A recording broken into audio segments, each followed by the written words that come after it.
Shalom à tous, que l'Éternel Dieu vous bénisse, que l'Éternel vous garde.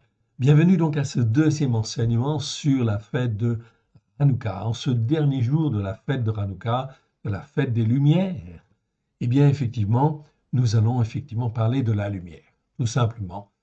Dans la première alliance, mais aussi dans la deuxième alliance, l'alliance renouvelée au travers de Yeshua Mashiach.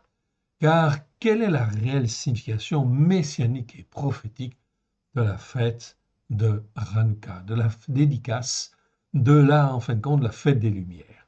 En fait, il y a bien une dimension messianique et prophétique que chaque croyant, chaque homme sur la terre doit découvrir afin de glorifier le Père sur la terre, oui bien sûr, au travers de Yeshua Mashiach.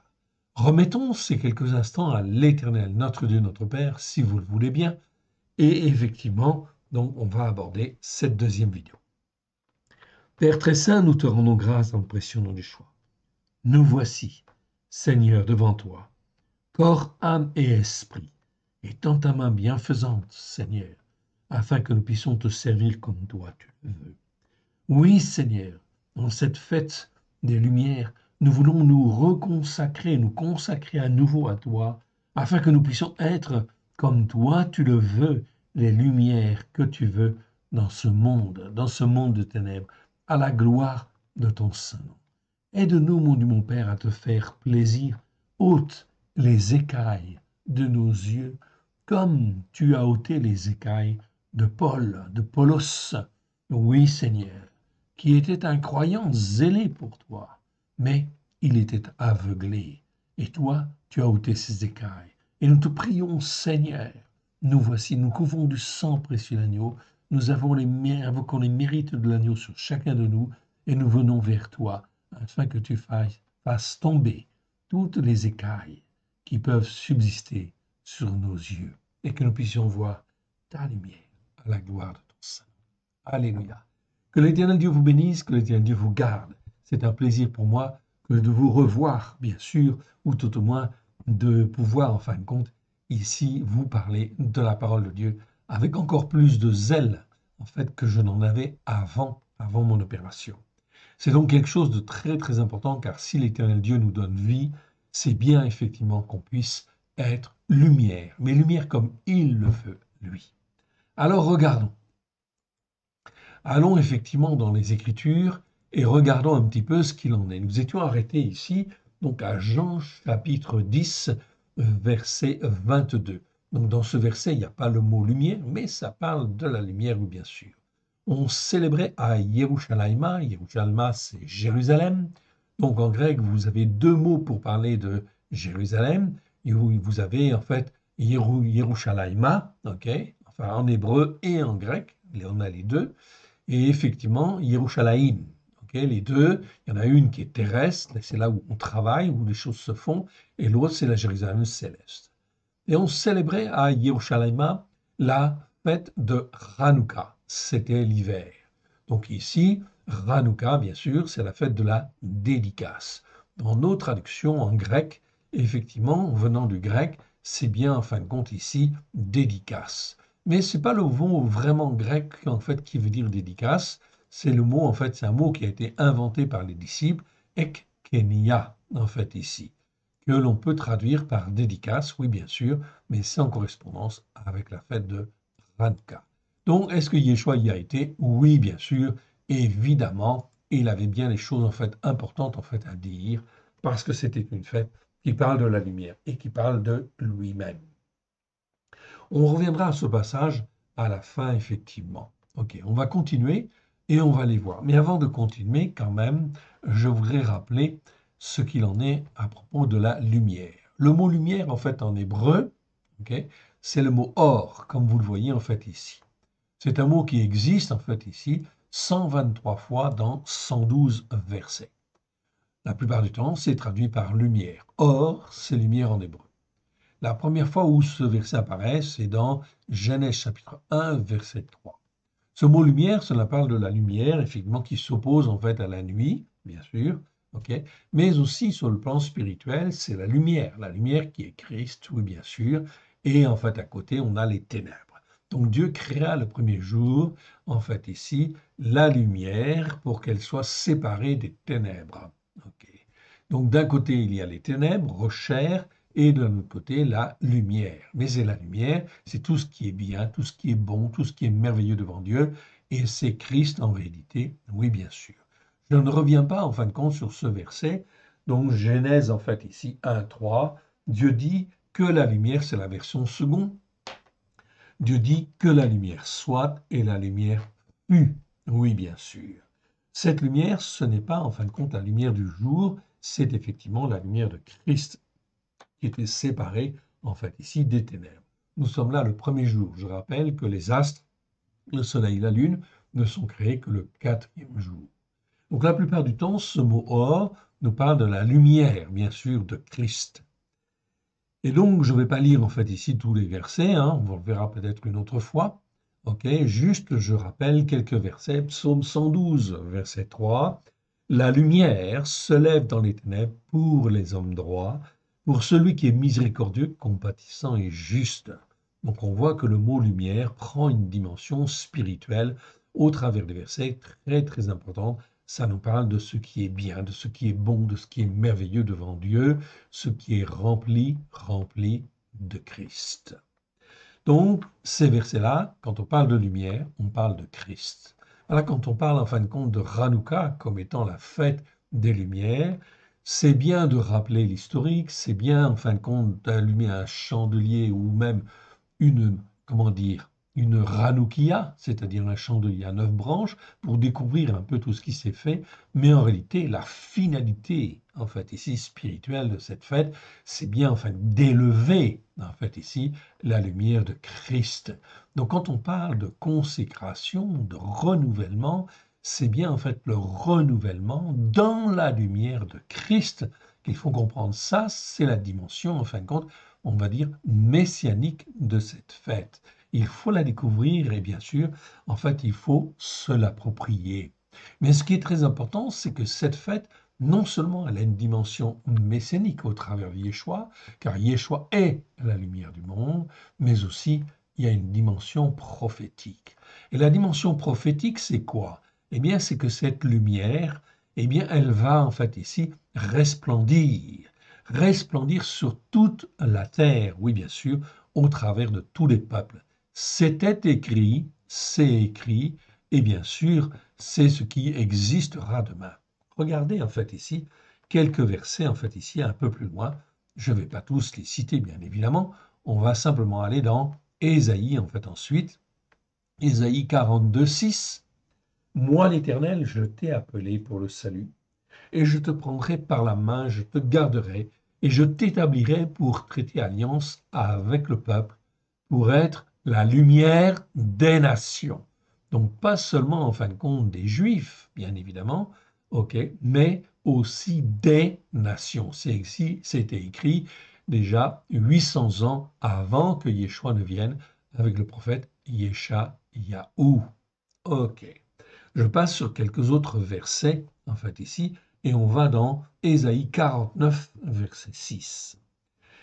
Et il dit, c'est peu que tu sois mon serviteur pour relever les tribus de Yaakov, pour ramener les restes d'Israël, je t'établis pour être la lumière des nations, pour porter mon salut jusqu'aux extrémités de la terre, pour porter mon salut jusqu'aux extrémités de la terre. Au travers, en fin de compte, de ce message prophétique ici, de ce verset, du prophète Ésaïe, Yeshayahu, eh bien, en fait, on voit que la volonté, en fin de compte, de Dieu, eh bien, en fait, est de susciter à droite et à gauche des, comment dire, des croyants qui soient zélés pour l'Éternel, pour être lumière afin de porter la lumière partout dans les nations, oui, bien sûr, et pour, en fin de compte, que cette lumière puisse rayer autour de nous. Là, on comprend en fait une dimension messianique et prophétique de la fête de Hanouka très très importante. Est-ce que nous comprenons bien justement que nous sommes appelés à être lumière pour Dieu et de rayonner tout autour de nous afin effectivement de porter le message du salut de l'Éternel au travers de Yeshua. C'est la volonté de Dieu, oui bien sûr, pour chacun de nous. Vous tous qui m'écoutez, le Seigneur vous aime et il vous appelle à rentrer dans une autre dimension prophétique, messianique et prophétique, oui bien sûr, car les temps, vous le savez déjà, en fait ici, vont devenir mauvais. Je vous dirais même, en fait, ils ne vont pas devenir mauvais, ils vont devenir très mauvais, jusqu'à ce que la détresse, et la détresse qui amène l'angoisse, oppresse les peuples.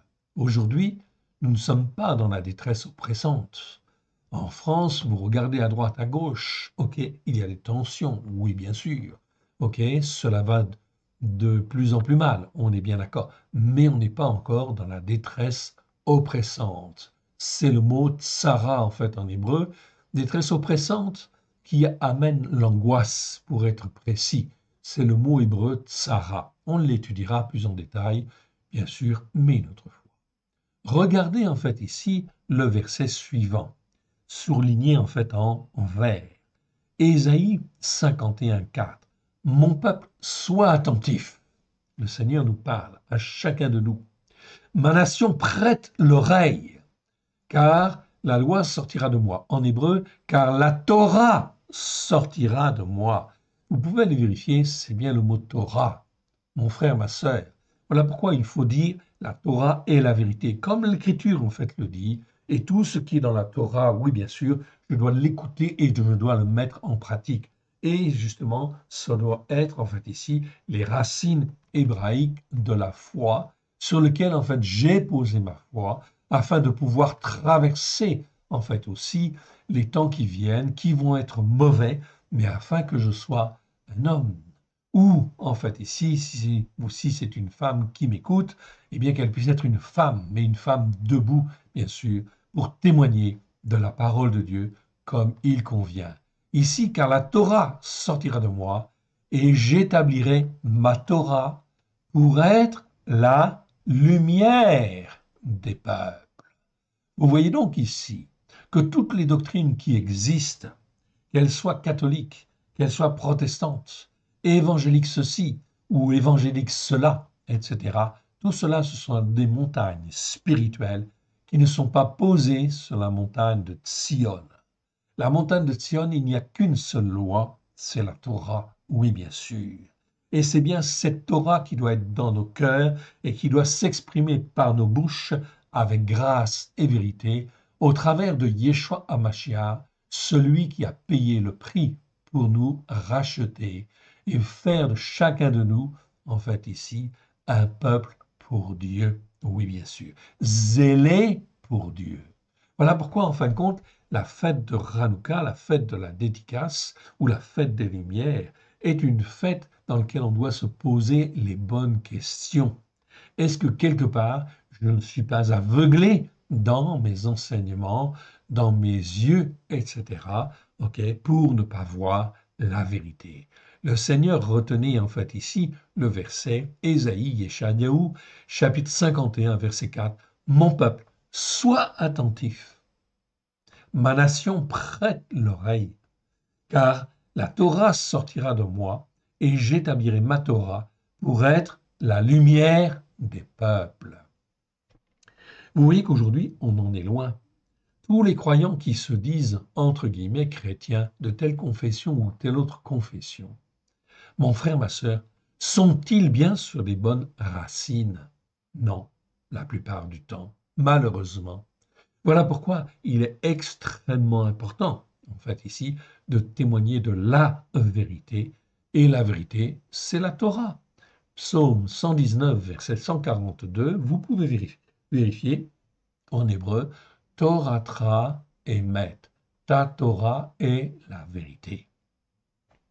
C'est donc très important. Là-dessus, en fin de compte, il ne faut pas oublier cela. Voilà pourquoi la fête, en fait, de la dédicace ou la fête des Lumières, eh bien, il ne faut pas se tromper d'objectif. La signification messianique et prophétique de cette fête est bien, en fait, une réalité spirituelle dans laquelle il faut rentrer.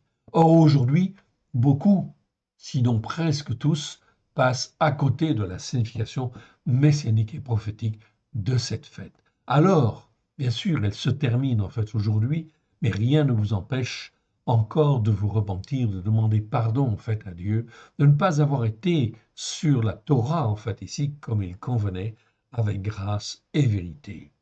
Et donc l'année en fait ici va donc bien reprendre et bientôt nous allons éditer notre nouveau calendrier. Vous aurez donc en fait ici toute l'année prochaine pour vous former, vous façonner, oui bien sûr, mais les temps sont très très courts maintenant. Voilà pourquoi, si vous voulez en fait résister dans les temps qui viennent, il n'y a pas 36 solutions. Si vous ne voulez pas en fin de compte que les hommes se battent ou s'entretuent, etc., ou s'entre-déchirent, etc., eh bien cela veut dire qu'il faut écouter et il faut apprendre l'obéissance. Apprendre l'obéissance et la soumission à l'éternel Dieu au travers de Yeshua HaMashiach. Ceci est un message extrêmement fort et en fait ici fondamental. Revenons, si vous voulez, à notre passage. Donc Jean chapitre 10, verset 22, on célébrait à Yerushalma la fête de Hanouka, c'était l'hiver. Mon frère, ma soeur, nous sommes en hiver. La fête de Hanouka, eh bien, en fin de compte, elle se termine, mais spirituellement, vous pouvez toujours, en fait, ici, en fait, bien sûr, avancer devant le Seigneur et s'agenouiller, demander pardon, en fait, à Dieu. Oui, bien sûr. S'humilier, en fin de compte, devant le Seigneur parce qu'on n'avait pas bien compris. C'est ça, le message spirituel très important de Hanouka. On continue. Allez. On arrive ensuite dans le chapitre 11, donc c'est juste le chapitre suivant, où là, en fin de compte, donc j'agrandis en fait un peu plus pour que vous puissiez mieux voir. Ok, je pense que vous voyez. Ok, je peux agrandir en fait encore. Ok. Donc on parle en fait de Lazare en fait ici. Lazare, donc juste après la fête de Hanouka, on parle de quoi justement de Lazare. C'est quoi l'histoire de Lazare? Il y avait un homme malade, donc verset 1, Lazare de Bethania, village de Myriam et de Martha sa sœur. C'était cette Myriam qui oignit de parfum le Seigneur et qui lui essuya les pieds avec ses cheveux. C'était son frère Lazare, ok, qui était malade. Les sœurs envoyèrent dire à Yeshua, Seigneur, voici, celui que tu aimes est malade. Ok. Après avoir entendu cela, Yeshua dit, cette maladie, celle-là même dont on parle en ce moment, n'est point à la mort, mais elle est pour la gloire de Elohim, afin que le Fils de Elohim soit glorifié par elle. Or, Yeshua aimait Martha, sa sœur, et Éléazar. Donc, lorsqu'il eut appris que Lazare était malade, il resta 2 jours encore dans le lieu où il était. Il dit ensuite aux disciples, retournons en Yehuda. Les disciples lui dirent, Rabbi, les Yehudim tout récemment cherchaient à te lapider, et tu retournes en Yehuda. Yeshua répondit, il n'y a pas 12 heures, n'y a-t-il pas 12 heures au jour?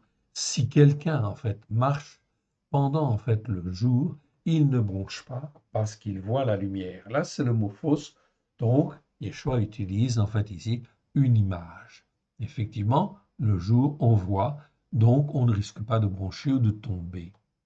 Mais si quelqu'un marche pendant la nuit, il bronche parce que la lumière n'est pas en lui. Ah, on peut se poser en fait la question. Mon frère, ma sœur, ok, c'est important de se poser la question. Est-ce que vraiment la lumière, en fait, ici, ok, qui vient de Dieu, est-ce qu'elle est dans mon cœur? Est-ce qu'elle est dans ma vie? Ok, pour que je marche comme il convient devant l'Éternel. Autrement dit, est-ce que je suis bien sur la Torah pour l'écouter et la mettre en pratique? Est-ce que je fais le Shabbat? Est-ce que j'ai fait les fêtes de l'Éternel? Ok, oui ou non? La réponse est simple. Ok, même si, en fin de compte, je ne connais pas toutes, en fait, ici, les rituels, peu importe. Est-ce que je le fais simplement avec mon cœur, déjà? Je comprends la dimension messianique et prophétique de chacune de ces fêtes. Sinon, je ne suis pas dans la lumière. Car la Torah nous parle de ces fêtes et elle nous dit qu'il faut les faire, bien évidemment. Alors, effectivement, il convient de se poser les bonnes questions. est-ce qu'en réalité, je ne suis pas spirituellement comme Lazare, c'est-à-dire quelqu'un d'aveugle, quelqu'un, en fin de compte, qui est mort ou qui va mourir, tout simplement, parce que je ne suis pas vraiment dans la lumière, en fin de compte, que Dieu veut. Après ces paroles-là, il leur dit, Lazare, notre ami, ok, dort, mais je vais le réveiller. Les disciples lui dirent, Seigneur, s'il dort, il sera sauvé. Yeshua avait parlé de sa mort, mais ils crurent qu'il parlait de l'assoupissement du sommeil. Alors Yeshua leur dit ouvertement, Lazare est mort. Donc, ça veut dire quoi? Si je ne suis pas dans la lumière du Seigneur, comme le Seigneur le veut, eh bien, ça veut dire que je suis mort. Même si je suis vivant, quelque part, en fin de compte, je suis mort. Ok, je vais aller dans les ténèbres et je vais aller, en fin de compte, eh bien, dans la GN, parce que je n'ai pas les yeux ouverts ou je n'ai pas voulu avoir les yeux ouverts. J'agrandis en fait encore un peu. Lazare est mort.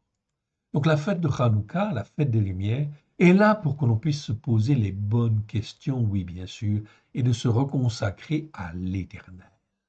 Verset 15. Et à cause de vous, afin que vous croyiez, je me réjouis de ce que je n'étais pas là, mais allons vers lui. Sur quoi Thomas, appelé Didymos, ok, Didyme, dit aux autres disciples, allons aussi afin de mourir avec lui. Yeshua, étant arrivé, trouva Lazare, ok, trouva que Lazare était déjà depuis 4 jours dans le sépulcre. Et comme Beth Ania, ok, était près de Yerushalayim, à 15 stades environ, c'est environ 3 kilomètres, beaucoup de Yéhoudim étaient venus vers Martha et Myriam pour les consoler de la mort de leur frère. Lorsque Martha apprit que Yeshua arrivait, elle alla au-devant lui, tandis que Myriam se tenait assise à la maison. Martha dit à Yeshua, Seigneur, si tu avais été ici, mon frère ne serait pas mort. Non, elle a de la foi, oui, elle croyait bien que Yeshua, en fin de compte, était en fait celui qui donne la vie, oui, qui ressuscite, oui, bien sûr. Il dit, la mort ne l'aurait pas vaincu. Mais maintenant même, je sais que tout ce que tu demanderas à Elohim, Elohim te l'accordera. Donc, elle a une foi, elle a une grande foi quand même. Ok, elle connaît bien Yeshua. Yeshua lui dit, ton frère ressuscitera. Ok, mais en fait ici, elle comprend en fait d'une certaine manière. Je sais, lui répondit Martha, qu'il ressuscitera à la résurrection au dernier jour. Yeshua lui dit, je suis la résurrection, la vie. Ok, ça c'est une dimension en fait ici très importante. Il est la résurrection et la vie. Ok, donc à l'instant, un mot en fin de compte de lui et en fait il peut ressusciter. Je suis la résurrection et la vie. C'est lui ce qu'il dit. Celui qui croit en moi vivra, quand même il serait mort. Donc si bien sûr nous ne voyons pas forcément la vérité parce que nous avons des écailles sur les yeux, parce que nous ne sommes pas forcément sur les bonnes racines. Et si je ne suis pas sur les bonnes racines, automatiquement je suis dans l'aveuglement. Automatiquement, je ne peux pas raisonner correctement. Donc mon raisonnement est faussé, nécessairement faussé, et il y a de l'aveuglement qui m'empêche de voir clair.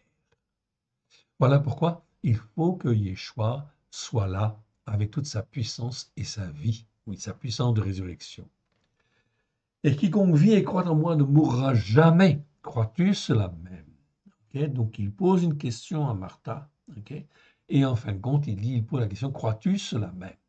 Elle dit, oui, Seigneur, je crois que tu es le Christ, donc le Fils de Elohim qui devait venir dans le monde.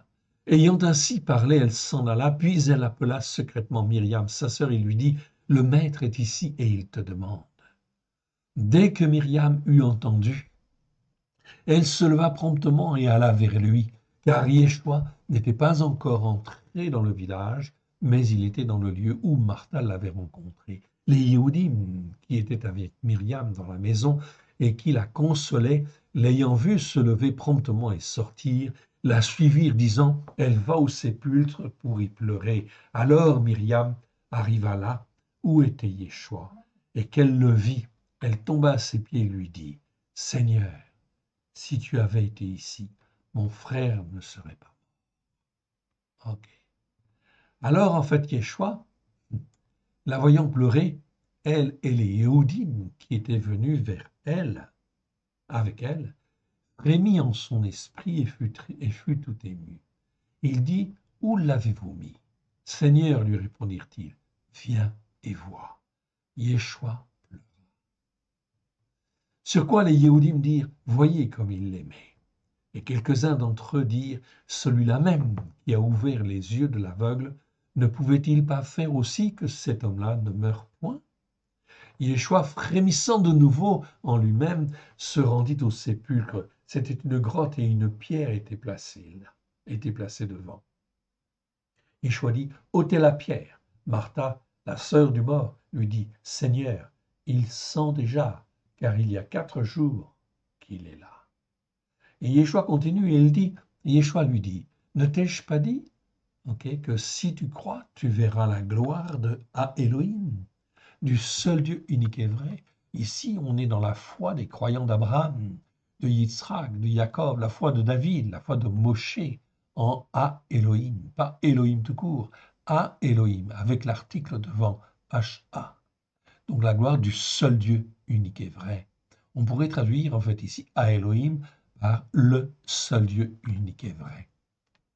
C'est très important car quand on s'attache au seul Dieu unique et vrai, rien à côté n'a de l'importance. Il n'y a aucun nom en fait ici qui puisse être au-dessus de son nom. Voilà pourquoi dans les temps mauvais, très mauvais qui viennent, il est extrêmement important que notre foi repose sur Elohim, sur les racines hébraïques de la foi, afin d'être fortifié comme il convient, bien évidemment.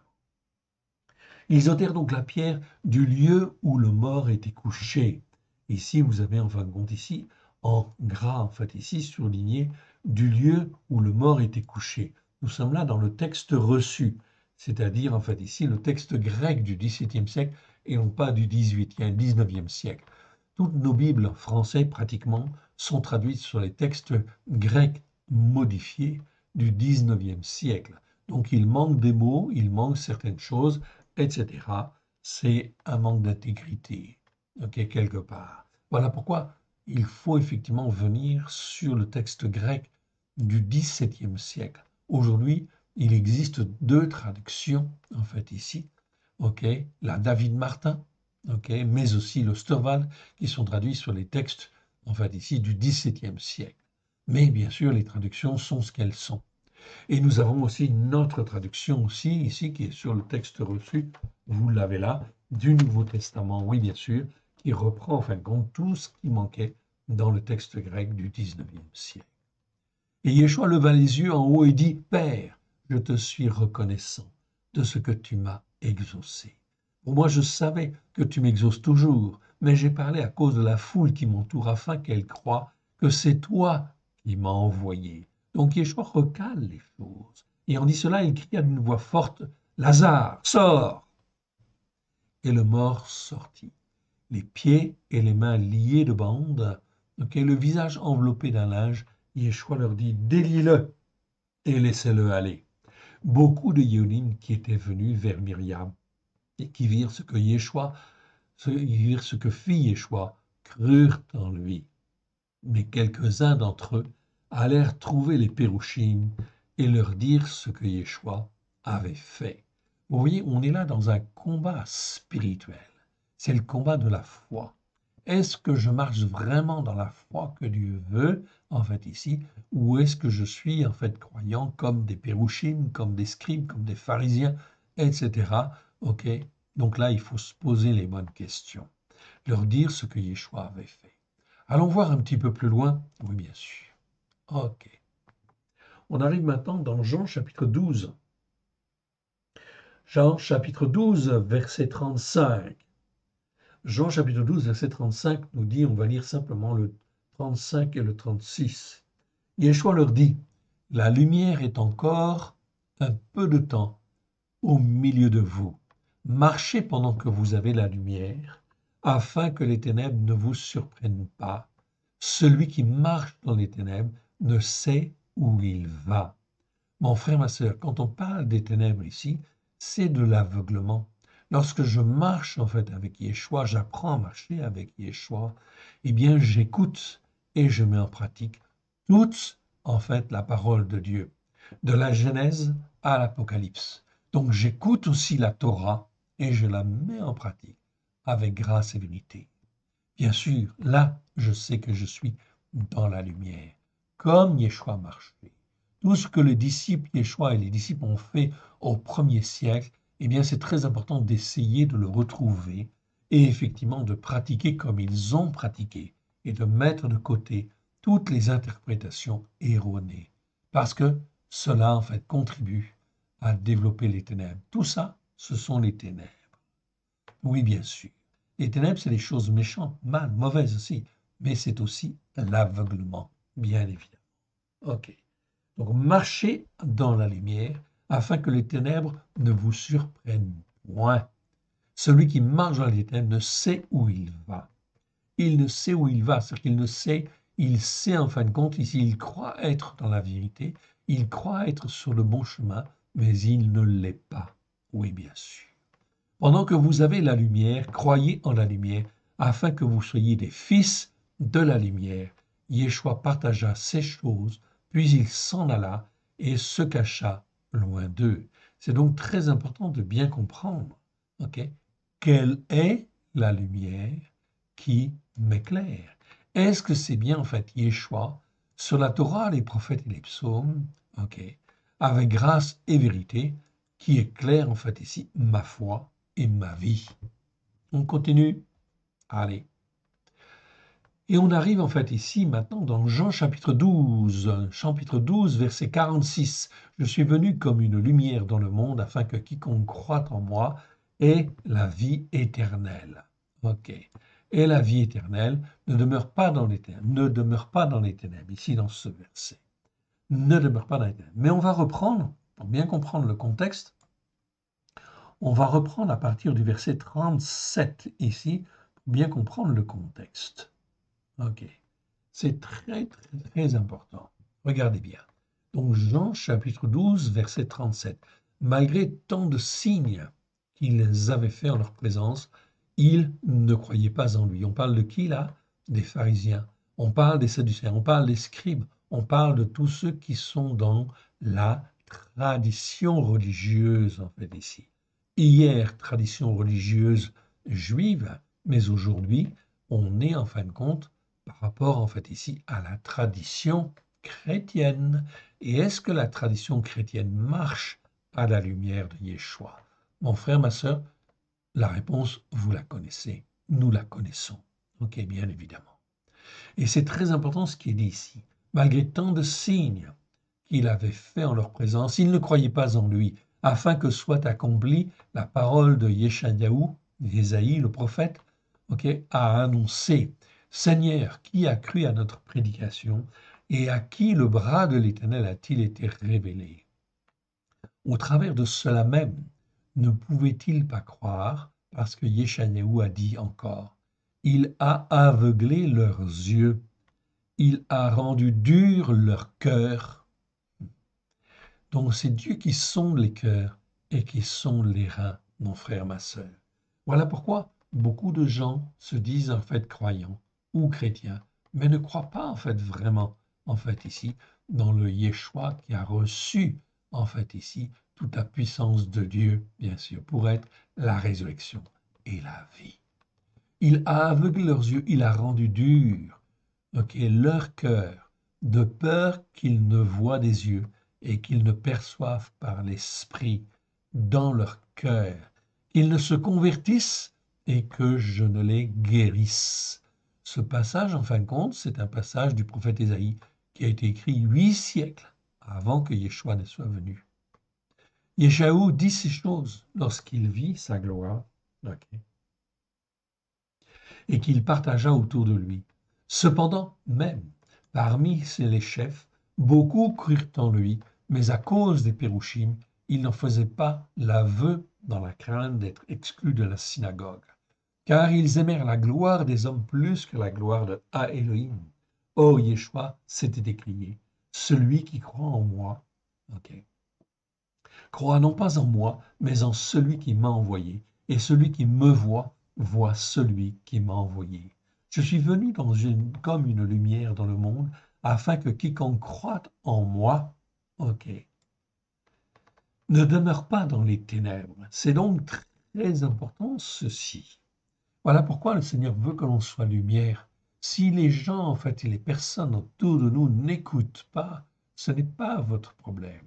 Mais vous avez dit ce qui était lumière, ce qui appartenait à la lumière, et en fin de compte, cela doit contribuer à toucher les cœurs que Dieu veut, mais aussi, en fait, à endurcir le cœur de ceux à qui Dieu ne permet pas qu'ils voient. Verset 47. Si quelqu'un entend mes paroles révélées et ne les garde point, ce n'est pas moi qui le juge, car je suis venu non pour juger le monde, mais pour sauver le monde. Celui qui me rejette et qui ne reçoit pas mes paroles révélées a son juge. La parole que j'ai partagée, c'est elle qui le jugera au dernier jour. Car je n'ai point partagé de moi-même, mais le Père qui m'a envoyé m'a prescrit lui-même ce que je dois dire et partager. Je sais que son commandement est la vie éternelle. C'est pourquoi les choses que je les partage comme le Père me les a prescrites. C'est donc très important, on voit l'obéissance de Christ en fait ici.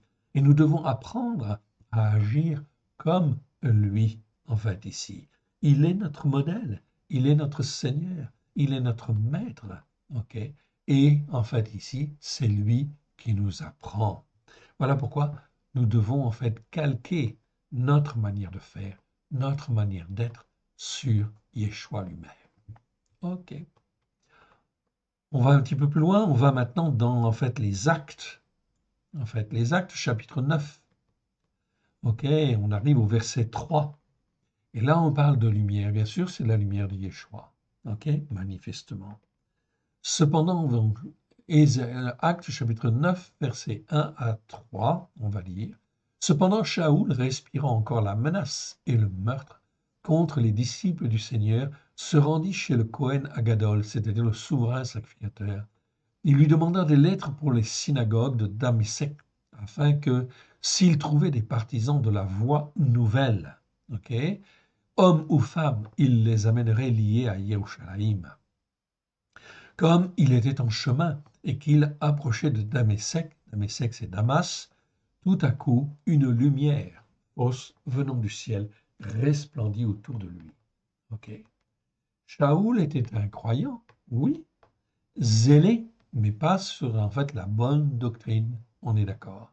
Il n'était pas sur la bonne voie, il était dans la tradition en fin de compte juive, et il était zélé dans ce sens. Mais le Seigneur, en fait ici, peut changer du jour au lendemain, en fait ici, un cœur. Voilà pourquoi en fait la lumière, en fait ici, de Christ lui apparaît. Une lumière venant du ciel resplendit autour de lui. Il tomba par terre et entendit une voix qui lui disait « Shaoul, Shaoul, pourquoi me persécutes-tu » Il répondit « Qui es-tu, Seigneur » Et le Seigneur lui dit « Je suis Yeshua que tu persécutes. Offrirais-tu une vaine, périlleuse et ruineuse résistance ? Ou pourquoi regimbrais-tu, en fait, ici, contre les aiguillons » Une expression qui veut dire, en fait, ici, pourquoi, en fin de compte, faire, en fait, une révolte, une résistance qui est inutile. Tremblant et saisi d'effroi, il dit, Seigneur, que veux-tu que je fasse ? Et le Seigneur lui dit, lève-toi, entre dans la ville et on t'indiquera ce que tu dois faire. Les hommes qui l'accompagnaient demeurèrent stupéfaits. Ils entendaient bien la voix, mais ils ne voyaient personne. Okay, donc on peut traduire comme cela. Effectivement, au travers des passages suivants, on s'aperçoit effectivement que les hommes, ils entendaient, mais ils ne comprenaient pas en fait ce qui se disait. En fait, ils entendaient bien la voix, mais ils ne comprenaient pas, parce que cela ne leur était pas donné. Saoul se releva de terre, et, quoique ses yeux soient ouverts, il ne voyait rien. On le prit par la main et on le conduisit à Damasek, donc à Damas. Il resta 3 jours sans voir et ne mangea ni ne but. Or, il y avait à Damasek un disciple nommé Ranania, c'est-à-dire Ananias. Donc Ranania, c'est le nom hébreu tout simplement. Okay. Le Seigneur lui dit, dans une vision, Ranania. Il répondit, me voici, Seigneur. Voyez donc ici, un homme fidèle en fait à Dieu, un croyant, zélé en fait ici pour l'Éternel. Et le Seigneur lui dit, lève-toi, va dans la rue qu'on appelle la droite et cherche dans la maison, en fait ici, de Yehuda, un nommé Shaoul de Tarsis, car il prit et il a vu en vision un homme du nom de Hanania. Donc vous voyez en fait ici, ok, Paulos, en fait ici, Shaoul, ok, et bien effectivement, en fin de compte, il parle au Seigneur. Le Seigneur lui montre étape par étape ce qu'il doit faire. Ok. Du nom de Hanania, qui entrait et qui lui imposait les mains afin qu'il recouvre la vue. Hanania répondit, Seigneur, j'ai appris de plusieurs personnes tous les maux que cet homme a fait à tes saints dans Yerushalayim. Donc là, on voit le nom de Yerushalayim, donc dans la ville sainte, la ville spirituelle, on va dire. Et il est ici l'autorité des Rachei Kohanim, c'est-à-dire des principaux sacrificateurs, pour lier tous ceux qui invoquent ton nom. Ok. Mais le Seigneur lui dit, va, car celui-là même dont on parle là, c'est une tautologie, donc en grec, on insiste, oui, c'est cet homme-là, celui-là même, est un instrument que j'ai prédestiné pour porter mon nom devant les nations, devant les rois et devant les fils d'Israël. Ok. Est-ce que Hanania va en fin de compte dire quelque chose? Non. Il écoute ce que Dieu dit et il sait que Dieu dit, en fait, ces choses-là, et en fin de compte, il va agir tout de suite. Et je lui montrerai tout ce qu'il doit souffrir pour mon nom. Hanania sortit, et lorsqu'il fut arrivé dans la maison, il imposa les mains à Shaoul en disant, Shaoul, l'Hébreu, mon frère, donc il l'appelle mon frère, là, c'est pas un souci. Le Seigneur Yeshua qui t'est apparu sur la voie par laquelle tu venais m'a envoyé pour que tu recouvres la vue et que tu sois rempli. Donc cet homme-là parle en fin de compte ici de Yeshua. Mon frère, ma sœur, on voit que Hanania est un croyant, mais il est dans la lumière de Christ. Oui, sans aucun doute. Ok. Est-ce que nous sommes dans cette lumière en fait? Alors, qu'est-ce qui nous aveugle? Seigneur, fais tomber les écailles de nos yeux, afin que nous puissions être remplis de toi. Le Seigneur Yeshua qui t'est apparu sur la voie par laquelle tu venais m'a envoyé pour que tu recouvres la vue et que tu sois rempli de quoi? De l'Esprit Saint. Au même instant, il tomba de ses yeux comme des écailles et il recouvra la vue. Il se leva et fut baptisé. Après qu'il eut pris de la nourriture, les forces lui revinrent. Shaoul resta quelques jours avec les disciples qui étaient à Damas. Et aussitôt, il proclama à haute voix dans les synagogues, ok, lui, en fin de compte, qui était zélé dans le sens des synagogues, en fait, avant, maintenant, en fait, ici, il proclame à haute voix. C'est pas le mot prêcher, on traduit le mot ici, en fait, ici, souvent par prêcher, mais c'est un terme, c'est une traduction catholique. Ok, en réalité, le mot, c'est proclamer à haute voix dans les synagogues que le Christ est le Fils de Elohim, du seul Dieu unique et vrai. Tous ceux qui l'entendaient étaient dans l'étonnement et disaient, n'est-ce pas celui-là même qui persécutait Yerushalayim?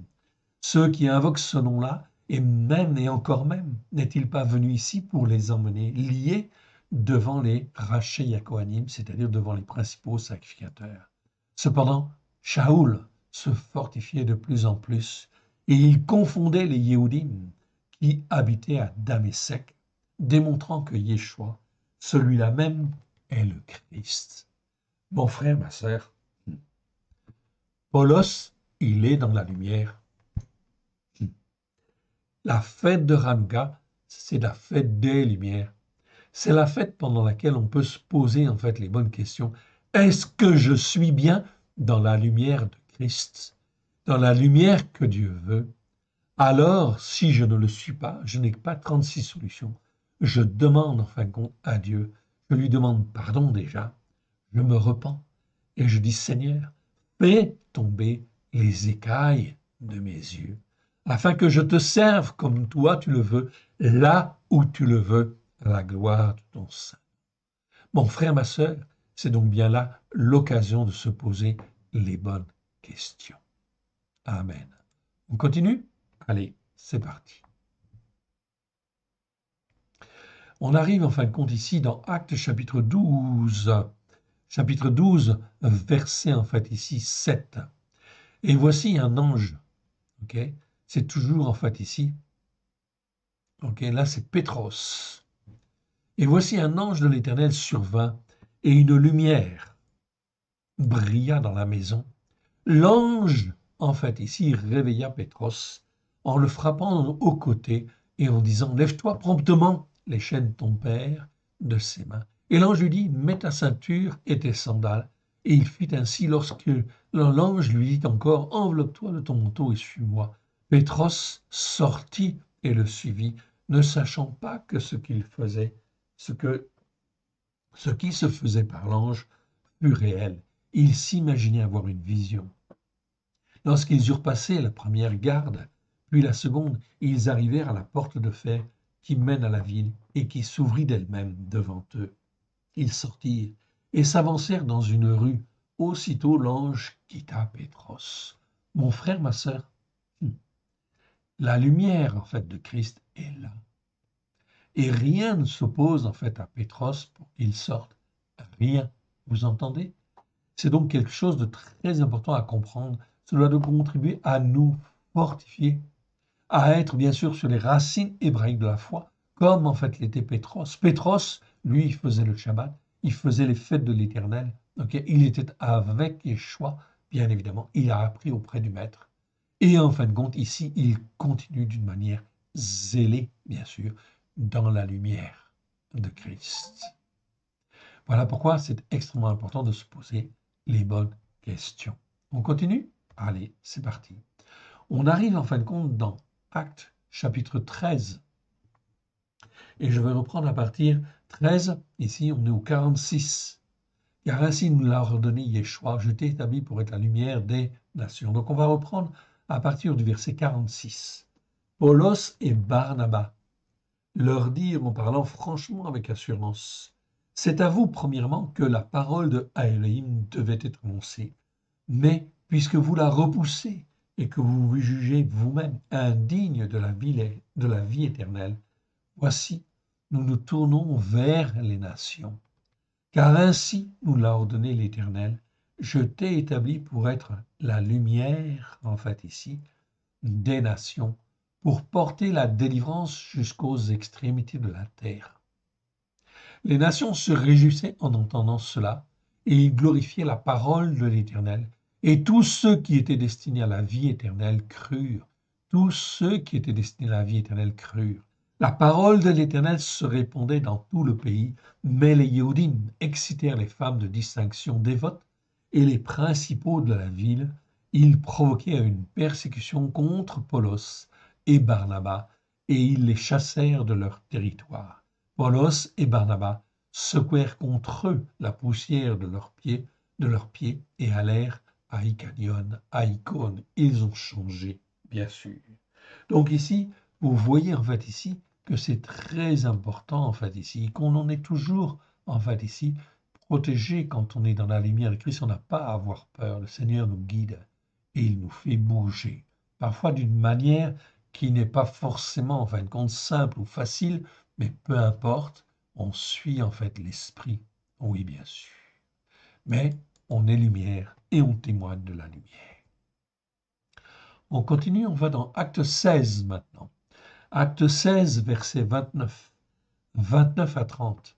Alors le geôlier, ayant demandé en fait de la lumière, donc ça c'est la lumière physique, on est d'accord, entra précipitamment, mais cette lumière physique en fait ici, c'est signe de quelque chose, bien sûr.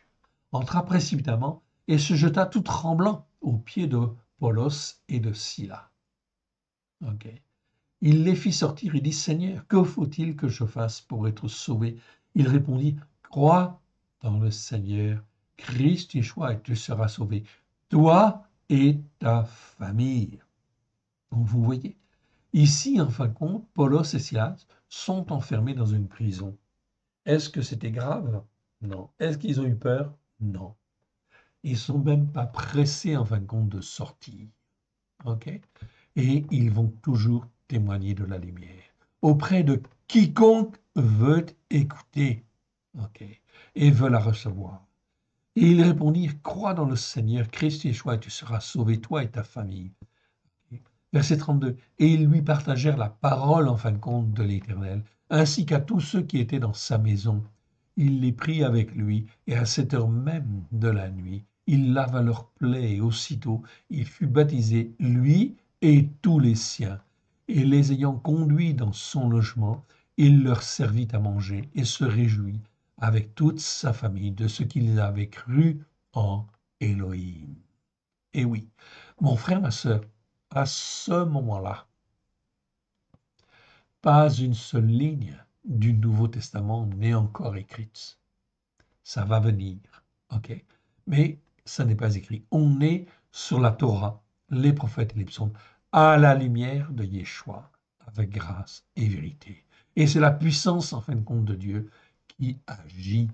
Voilà pourquoi il faut rejeter tous les enseignements, les doctrines que nous avons pu recevoir, que nous avons écoutées, auxquelles nous avons participé, demander pardon en fait à Dieu, oui bien sûr, et revenir sur la sainte doctrine, sur la doctrine en fin de compte que l'Éternel Dieu nous enseigne avec grâce et vérité au travers en fin de compte de Yeshua. On continue? Allez, c'est parti. Et on arrive dans Acte 22 maintenant. Ok, 22. Ok, Acte 22, et on va lire du verset 6 au verset 16. Acte 22. Comme j'étais en chemin et que j'approchais de Damésec, donc là, c'est en fait Paulos qui parle. Et il va témoigner en fait encore auprès des autorités, puisqu'il est en fait traduit en fait devant les tribunaux et devant les rois pour témoigner. Alors il va témoigner de la lumière. Jamais, en fin de compte, il, en fait, ne varie d'un pouce, ok, de son témoignage. Comme j'étais en chemin, donc là, il parle, en fait, ici, ok, il parle, en fin de compte, ici, comment dire, ok, je ne sais plus, c'est pas grave, on va retrouver, ok. Donc ici, ok, comme j'étais en chemin et que j'approchais de Damésec, tout à coup, vers midi, une grande lumière venant du ciel resplendit autour de moi. Je tombai par terre et j'entendis une voix qui me disait « Shaoul, Shaoul, pourquoi me persécutes-tu » Je répondis « Qui es-tu, Seigneur ?» Et il me dit « Je suis Yeshua le Nazoréen ». Donc on apprend qu'il a utilisé le terme de Nazoréen, qui veut dire le consacré, consacrant ici. Ce n'est pas Jésus de Nazareth. Vous voyez comment en fait les traductions ont été déformées. Dans nos Bibles, la plupart du temps, on traduit ici Jésus de Nazareth. Non, le Nazoréen, celui qui est consacré, consacrant, celui qui est sur la Torah, qui l'écoute et qui la met en pratique, qui n'en rajoute pas, en fait, ici, quelque part. Je suis Yeshua, le Nazoréen, que tu persécutes. Ceux qui étaient avec moi virent bien la lumière, mais ils ne comprirent pas. Donc on voit qu'ils ont entendu, mais ils ne comprirent pas. Okay. C'est mieux qu'ils n'entendirent pas la voix de celui qui me parlait. Alors je dis, que ferai-je, Seigneur? Et le Seigneur me dit, lève-toi, va à Damésec, et là on te racontera tout ce que tu dois faire. Comme je ne voyais rien, à cause de l'éclat de cette lumière, ceux qui étaient avec moi me prirent par la main, et j'arrivai à Damésec. Lors, un nommé Hanania, homme pieux et craignant Elohim.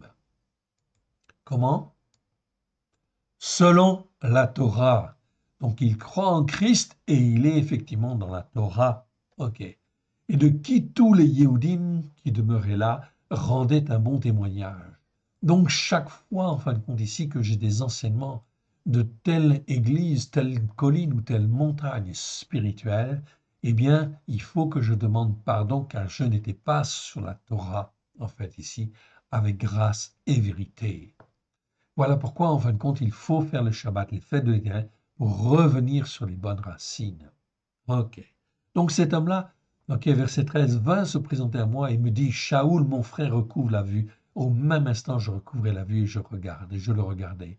Il dit, l'Élohim de nos pères t'a destiné à connaître sa volonté, à voir le juste ok, donc Yeshua, et à entendre les paroles de sa bouche. C'est donc ici vraiment en fait compte très important, car tu lui serviras de témoin auprès de tous les hommes des choses que tu as vues et entendues, et maintenant qu'as-tu l'intention de faire? Lève-toi, sois baptisé et lavé de tes péchés en invoquant le nom de l'Éternel. De retour à Yerushalayim, ok? Donc il ne dit pas Yerushalma, non, il va à la Jérusalem céleste, là, quelque part. Comme je priais dans le temple, je fus ravi en extase, et je vis le Seigneur qui me disait, hâte-toi, sois prompt, sors promptement de Yerushalayim, parce qu'ils ne te recevront pas, ils ne recevront pas ton témoignage sur moi. Et je dis, Seigneur, ok, ils savent eux-mêmes que je faisais mettre en prison et battre de verge tout dans les synagogues ceux qui croyaient en toi, et que lorsqu'on répandit le sang, dit Stéphanos, ton témoin, j'étais moi-même présent, joignant mon approbation à celle des autres, et gardant les vêtements de ceux qui le faisaient mourir. Alors il me dit, va, je t'enverrai au loin vers les nations. Donc, vous voyez en fait ici comment en fait ici Yeshua en fait agit avec ses disciples, ceux qu'il appelle, ceux que le Père en fait a appelé en fait à servir. Mon frère, ma sœur, ne doutez pas un instant, vous qui m'écoutez, ne doutez pas un instant que l'Éternel Dieu vous appelle. Il nous appelle afin que nous puissions être lumière parmi les ténèbres en fait ici. Ok. On continue et on va dans Acte 26 maintenant. Acte 26, ok. Verset 13, vers le milieu du jour, on voit, je vis sur la voie resplendir autour de moi et de mes compagnons une lumière venant du ciel et dont l'éclat surpassait celui du soleil. À qui, en fin de compte, ici, Paulos parle-t-il? Eh bien, on va les voir au verset 1. Ok. Agrippas. Ok. C'est Hérode Agrippa 2, très précisément. Dis à Paulos, il t'est permis de parler pour ta défense. Et Paulos, ayant étendu la main, se justifia en ces termes.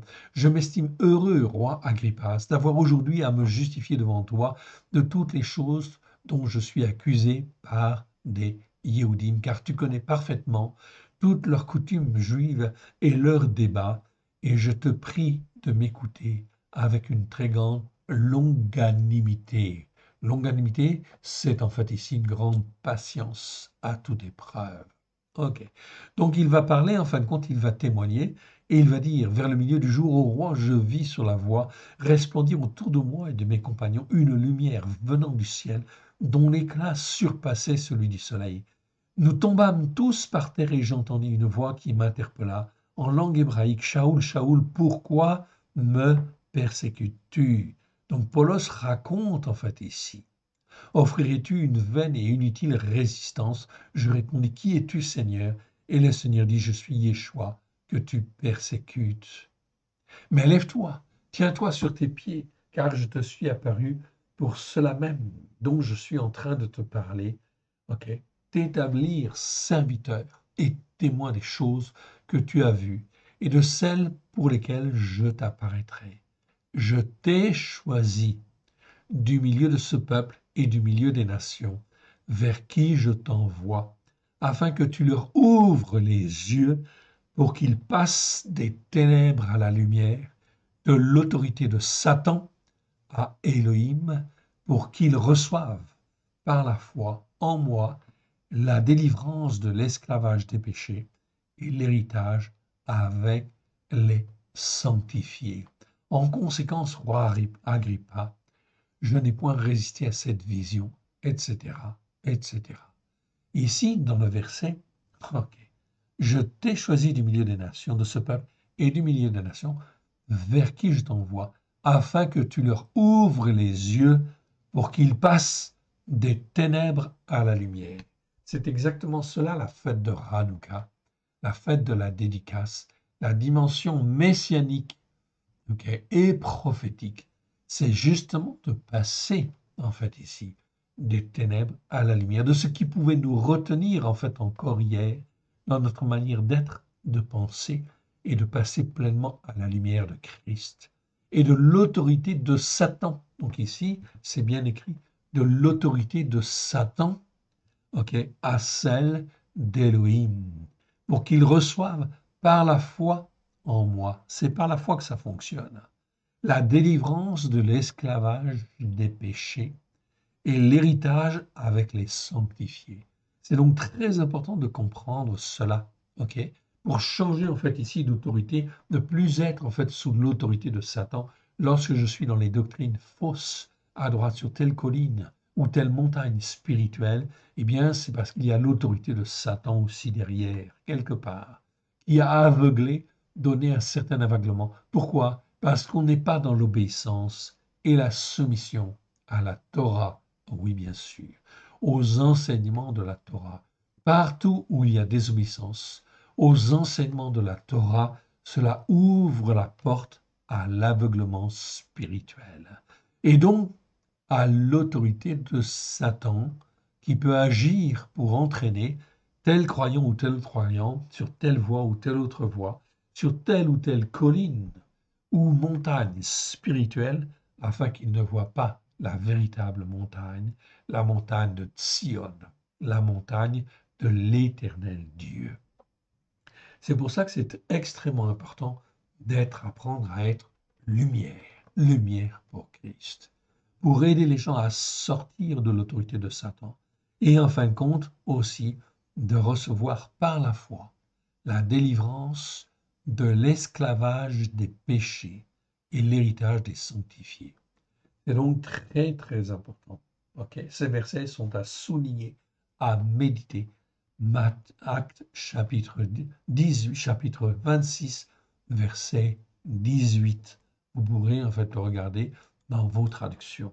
Voilà pourquoi nous avons retraduit ici le Nouveau Testament pour être en fin de compte ici, et ça s'appelle la Torah accomplie, ok, dans le but d'aider les uns et les autres à en fait sortir de l'esclavage en fait ici, sortir de l'esclavage de Satan, bien sûr, de l'autorité de Satan et d'avoir la délivrance de l'esclavage des péchés. Amen. On continue? Allez, c'est parti. Acte 26.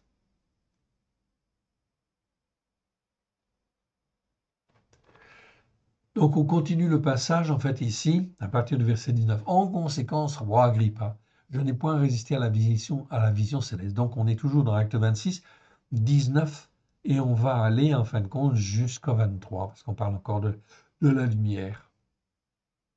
En conséquence, roi Agrippa, je n'ai point résisté à la vision céleste, à ceux de Damésec d'abord, puis à Yerushalayma.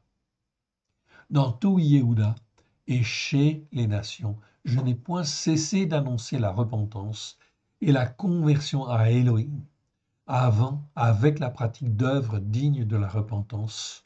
Voilà pourquoi les Yehudim se sont saisis de moi dans le temple et ont tenté de me faire périr. Mais grâce au secours d'Elohim, j'ai subsisté jusqu'à ce jour, rendant témoignage devant les petits et les grands, sans m'écarter en rien de ce que les prophètes et Mosché ont déclaré devoir arriver.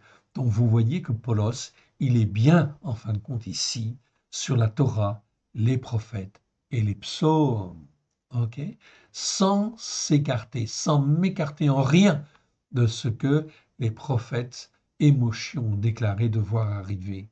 Donc tous les enseignements, en fait, tous les pasteurs, ok, les prêtres, les responsables spirituels, est-ce qu'ils annoncent Christ sans s'écarter en rien de ce que les prophètes et Moshe ont déclaré devoir arriver? La réponse, vous l'avez. Donc il y a du mensonge en fait derrière, il y a de l'aveuglement spirituel.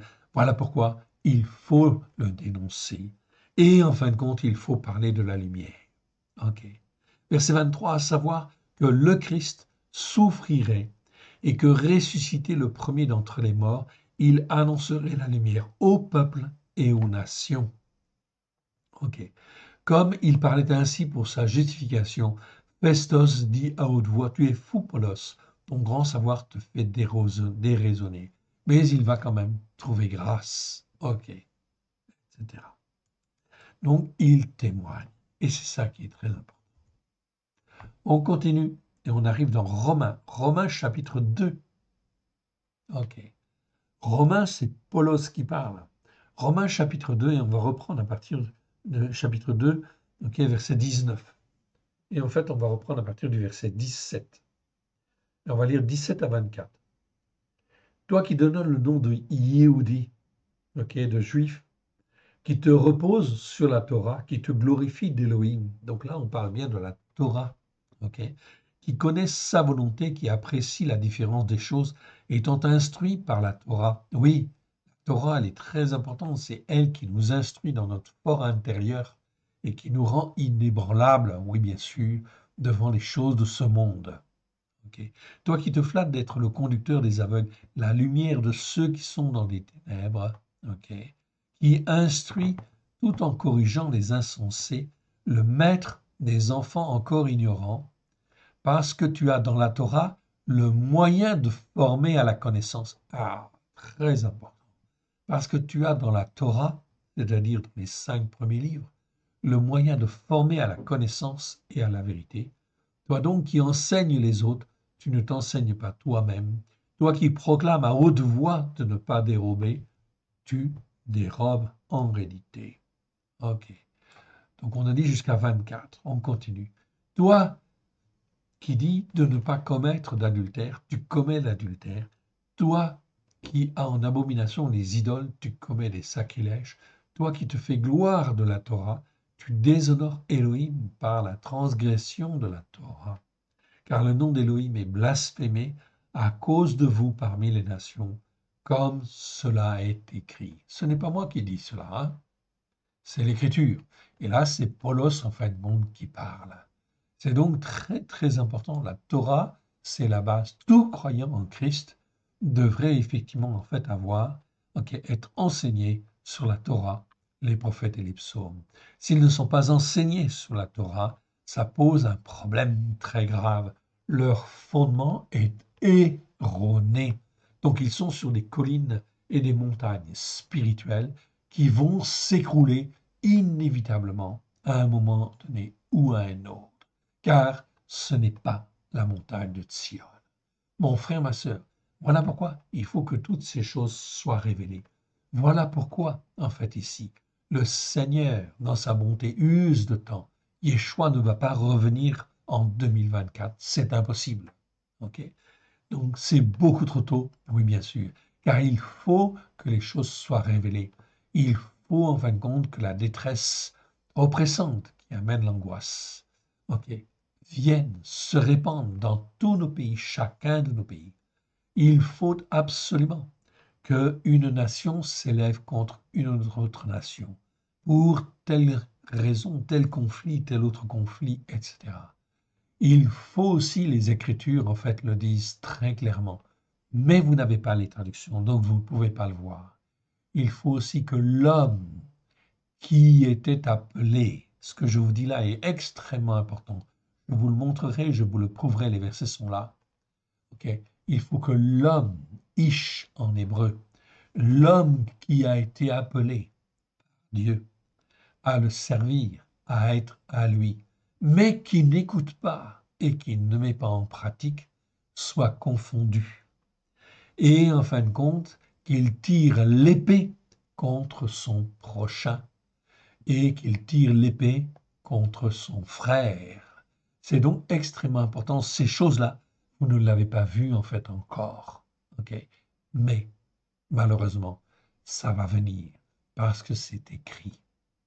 Et il faut que ces choses arrivent pour confondre tous ceux qui sont dans les ténèbres, tous ceux qui sont dans des fausses doctrines, qui croient savoir, mais qui en réalité sont à côté de la plaque parce qu'ils ne sont pas dans l'obéissance et la soumission à la Torah, aux prophètes et aux psaumes. C'est donc extrêmement important. On aura l'occasion d'en reparler, en fait, ici. On continue, toujours sur le mot lumière. Allez, c'est parti. On arrive en fait maintenant dans Romains chapitre 13, verset 12. La nuit est avancée, le jour approche. Dépouillons-nous donc des œuvres des ténèbres et revêtons les armes de la lumière. On va reprendre à partir du verset 11. Et on va lire de 11 à 14. Romains chapitre 13. C'est la même ce dont on est en train de parler en ce moment. Importe d'autant plus que vous savez en quel temps nous sommes. C'est l'heure de vous réveiller, enfin du sommeil, car maintenant le salut est plus près de nous que lorsque nous avons cru. Eh oui, bien sûr. Voilà pourquoi Hanouka 2023 était en fait très très important. Ok, et l'année spirituelle qui vient 2024 le sera en fait encore plus, elle sera déterminante pour les croyants. La nuit est avancée, le jour est proche. Dépouillons-nous donc des œuvres des ténèbres et revêtons les armes de la lumière. C'est ce que le Seigneur ici nous avertit, oui, très clairement, en fait, ici, de nous, en fait, de nous dépouiller des œuvres des ténèbres, de tout ce qui peut être ténèbres. Marchons honnêtement, comme en plein jour, loin des excès du manger et du boire, de toute intoxication, bien sûr, ok, intoxication ou ivronnerie, comme on veut, okay, de la luxure, des conduites non réglées et insolentes, des querelles, de la jalousie. Okay. Mais revêtez-vous du Seigneur Christ Yeshua et n'ayez pas soin de la chair pour en satisfaire les convoitises. Donc là, c'est effectivement très important. C'est un appel à se poser les bonnes questions. On continue et on arrive en fin de compte ici dans 2 Corinthiens chapitre 4 et on va reprendre à partir du verset 1. C'est le verset 6 qui nous intéresse plus particulièrement. Mais vous connaissez en fin de compte aussi ce passage, mais on va le relire en fait ici, à partir du verset 1. 2 Corinthiens chapitre 4, versets 1 à 6. C'est pour cela qu'ayant ce ministère, selon la miséricorde qui nous a été faite, nous ne perdons pas courage. Vous qui écoutez, vous qui entendez, okay, soyez attentifs et ne perdons pas courage. Nous rejetons les choses honteuses qui se font en secret. Nous n'avons point de fourberie et nous n'altérons point la parole de Elohim, mais en publiant la vérité, okay, nous recommandons en toute conscience d'homme devant Elohim. Si notre bonne nouvelle est encore voilée, elle est voilée pour ceux qui périssent. Ah, voilée, ça veut dire qu'on ne voit pas bien. Pour les incrédules dont le Dieu de ce siècle-là a aveuglé leurs pensées afin qu'ils ne voient pas briller la splendeur de la bonne nouvelle, de la gloire du Christ qui est l'image de Elohim. Okay? Pensez toujours, okay, que la Torah est la lumière. Nous l'avons vu, nous l'avons lu tout à l'heure, okay, au début, en fin de compte, de cette vidéo. Okay, et il faut croire qu'au travers de Christ, l'Éternel Dieu va faire que la Torah puisse être une lumière pour toutes les nations. Voilà pourquoi il faut apprendre à marcher avec Dieu et non pas contre Dieu. Nous ne nous proclamons pas nous-mêmes à haute voix, mais Christ Yeshua le Seigneur, et nous, nous disons, vos esclaves, à cause de Yeshua, car Elohim qui a dit, la lumière brillera du sein des ténèbres, l'a fait briller dans nos cœurs pour faire resplendir la connaissance de la gloire de Elohim au travers de Christ Yeshua. Cela veut dire ici que ça prend une dimension tout à fait différente, en fait, ici, de ce qu'on avait pu comprendre. On continue. On arrive dans 2 Corinthiens 6, okay, 14 à 18. Vous connaissez aussi ce passage, mais on va le relire, mais ici, en fin de compte, en ayant revu quand même certains mots. Ok. 2 Corinthiens chapitre 6, versets 14 à 18. Ne vous mettez pas avec les infidèles, sous un joug étranger, car quel lien y a-t-il entre la justice et l'iniquité? On a fait les vidéos sur iniquité déjà. Vous pouvez aller les voir et les revoir. Ou qu'y a-t-il de commun entre la lumière et les ténèbres? Là, on sépare bien la lumière des ténèbres. Tout ce qui n'est pas lumière, en fait, en Christ, est empreint de ténèbres ou est ténèbres. Quel accord y a-t-il entre Christ et Bélial? Aucun accord. Aucun. Il n'y a rien de commun. Ou quelle part a le fidèle avec l'infidèle? Qu'y a-t-il de commun entre le temple de Elohim et les idoles? Ok. En réalité, nous sommes le temple de Elohim. Voilà pourquoi à Hanouka, ok, notre temple, notre corps, notre être, doit être consacré à nouveau à l'Éternel, afin qu'on puisse être rempli de la lumière. Car nous sommes le temple de Elohim, de l'Élohim, qui donne la vie. Car à Elohim l'a dit, j'habiterai et je marcherai au milieu d'eux. Je serai Elohim pour eux. C'est pas je serai votre Elohim, non. Je serai leur Elohim, non. Je serai Elohim pour eux. C'est le Dieu qui a fait le ciel et la terre pour eux. Et ils seront un peuple pour moi. Voilà pourquoi nous sommes appelés à une sanctification extrêmement importante au travers de Yeshua HaMashiach. Verset 17. C'est pourquoi sortez du milieu d'eux et séparez-vous, dit l'Éternel. Ne touchez pas à ce qui est impur et je vous accueillerai. Je serai pour vous un père et vous serez pour moi des fils et des filles, dit l'Éternel, El Shaddai. Mon frère, ma sœur, ça veut dire sortez. Sortez en fait des églises, sortez des assemblées qui n'enseignent pas la vérité, qui n'enseignent pas à revenir sur les racines hébraïques de la foi.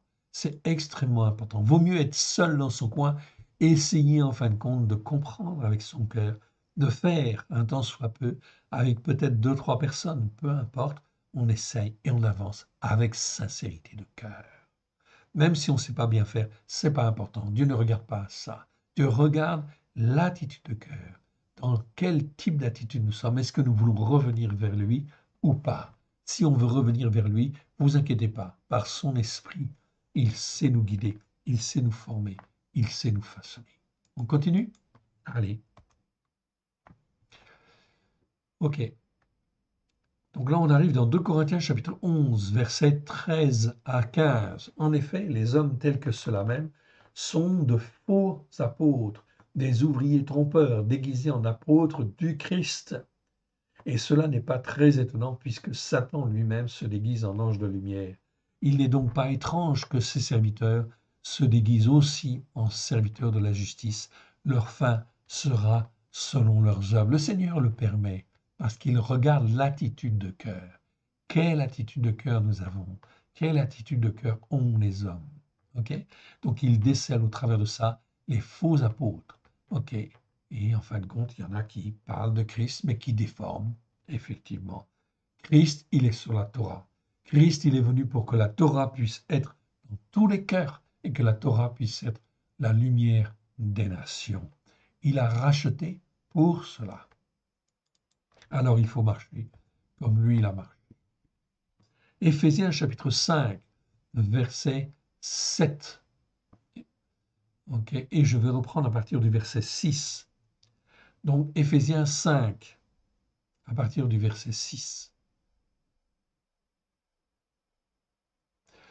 Que personne ne vous trompe par de vains discours, car c'est à cause de ces choses que la colère d'Élohim vient sur les fils de la rébellion. N'ayez donc aucune part avec eux. Autrefois vous étiez ténèbres, et maintenant vous êtes lumière. Marchez comme des enfants légitimes et héritiers de la lumière. Car le fruit de l'esprit consiste en toutes sortes de bonnes dispositions à bien-être et à bien faire, de justice et de vérité. Examinez ce qui est agréable au Seigneur et ne prenez point part aux œuvres des ténèbres qui ne portent pas de fruits, mais plutôt condamnez-les, car il est honteux de dire ce qu'ils font en secret, mais tout ce qui est condamné est manifesté par la lumière, car tout ce qui est manifesté est lumière. C'est pour cela qu'il est dit, réveille-toi, toi qui dors, révèle-toi d'entre les morts, et Christ t'éclairera. Le verset 9, ici, okay, dans en fait le texte grec du XVIIe siècle, c'est bien car le fruit de l'esprit. Texte grec du XVIIe siècle, vous pouvez vérifier dans la fête David Martin et l'Osterwald, c'est bien le fruit de l'esprit. Okay. Mais par contre, dans le texte grec du XIXe siècle, en fait ici, les responsables qui maintenaient en fait ici les Écritures et qui ont modifié les Écritures, on dit ici car le fruit de la lumière consiste en toutes sortes de bonnes dispositions à bien-être et à bien faire. C'est pas faux en soi, ok, mais on parle bien là de lumière en fait ici, ok. effectivement, mais le texte a été changé. Et ça, c'est pas bon. C'est pour ça que, en fait, ici, toutes les églises, tous les enseignements qui sont sur le texte grec du 19e siècle, c'est pratiquement toutes les églises, ok, presque toutes les églises, en France. Ok. En Angleterre, ce n'était pas le cas, puisqu'il y a beaucoup de gens qui ont choisi le texte grec du XVIIe siècle, et effectivement, l'Éternel Dieu les a gardés. Beaucoup de réveils sont venus justement à partir, en fin de compte, de croyants qui étaient sur ce texte-là, évidemment. Mais il faut aller plus loin aujourd'hui, ok, car ce qui est important, c'est de marcher avec Christ, avec Dieu et avec Christ. Et Dieu et Christ veulent faire de la Torah une référence mondiale. Ok. Vous voyez qu'il y a du travail, mais ne vous inquiétez pas, le Seigneur, il sait ce qu'il fait. Ok. On continue? Allez. Et on arrive en fin de compte dans Colossiens. Colossiens chapitre 1, verset en fait 12 à 14. Montrez de la reconnaissance envers le Père qui vous a rendu capable d'avoir part à l'héritage des saints dans la lumière, qui nous a délivrés de l'autorité des ténèbres et nous a transportés dans le règne du Fils de son amour, en qui nous avons la rédemption, la délivrance de l'esclavage des péchés. Il est l'image de l'Élohim invisible, le premier-né de toute la création, car en lui ont été créées toutes les choses qui sont dans les cieux et sur la terre, les visibles, les invisibles, les trônes, les seigneuries, les dominations, les autorités. Tout a été créé par lui et pour lui, etc.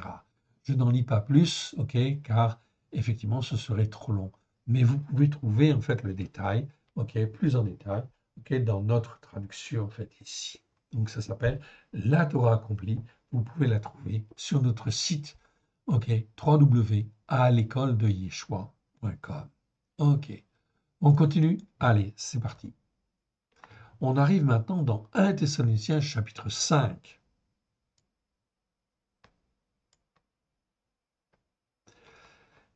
Vous êtes tous des fils de la lumière et des fils du jour. Nous ne sommes point de la nuit ni des ténèbres. Voilà donc ce que Paul dit en fin de compte ici aux Thessaloniciens. Il nous le dit aujourd'hui. Okay? Christ nous le dit aussi. Vous êtes tous des fils de la lumière et des fils du jour. Nous ne sommes point de la nuit ni des ténèbres. Voilà pourquoi, en fin de compte, il faut sortir de ces ténèbres. Ne dormons donc point comme les autres, mais veillons et soyons sobres. Vous pouvez lire à partir du verset 1 jusqu'au verset 11, ok? Mais je ne lis pas en fait ici, ce serait en fait un petit peu trop long en fait ici. Ok, je vous laisse découvrir en fait ici. Ok, verset 9. En effet, quand même, Elohim ne nous a pas destinés à la colère, mais à l'acquisition du salut par notre Seigneur Christ Yeshua, qui est mort pour nous afin que, soit que nous veillions, soit que nous dormions, nous vivions ensemble avec lui. C'est pourquoi exhortez-vous réciproquement et édifiez-vous les uns les autres comme en réalité vous le faites. C'est extrêmement important. On est dans un combat spirituel. Je n'ai pas dit que c'était simple. Ok, c'est en fait ici un combat spirituel très dur. Ok. Ici, on va dans Timothée, chapitre 6, okay, verset 16, qui seul possède l'immortalité. On va reprendre à partir du verset 11. Pour toi, homme de Elohim, puis ces choses. Donc ici, Paulos est en train d'exhorter Timothée. Okay? Donc c'est très important, c'est pareil que ce que le Seigneur nous dit. Pour moi, homme de Elohim, fuis ces choses, recherche la justice, la piété, la foi, l'amour, la patience constante et persévérante et la douceur. Combat l'excellent combat. C'est pas le bon combat. Okay? Bon, c'est agathos. Ici, en fin de compte, c'est kalos. Donc, ça veut dire l'excellent combat. Le combat qui est profitable. Okay?